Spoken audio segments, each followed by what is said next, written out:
You forfeited what, $2 million in retirement funds by pleading guilty and being a stand-up guy. You knew what you did. You knew it was against regulations, but you did it anyway. And now you are continuing to raise serious questions about the U.S. military. What is your primary beef? Bill, thanks for having me on.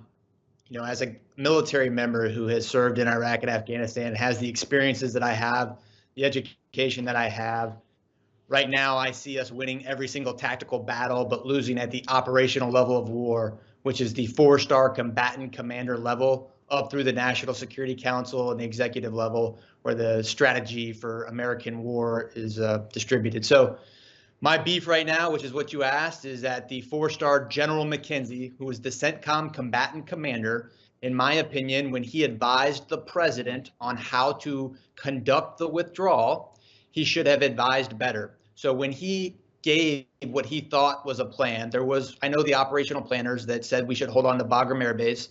The president ultimately denied a lot of those plans because he wanted to have all the troops out by September 11th for a PR stunt. And so in my opinion, the 4-star general has a responsibility to convince the president why the plan that he submitted was the best plan. He failed to do that.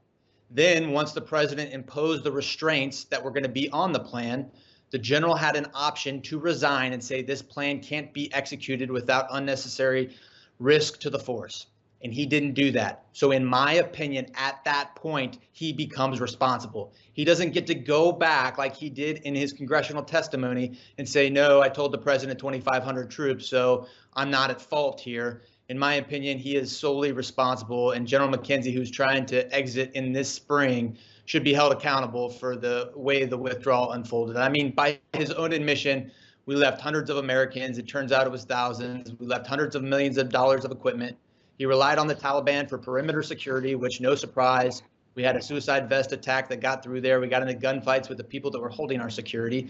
And then in response to that preventable attack, he conducted a drone strike against civilians and children and people carrying water in a humanitarian aid fashion. I mean, there's no better historical example of a failed military plan than as it played out in Afghanistan.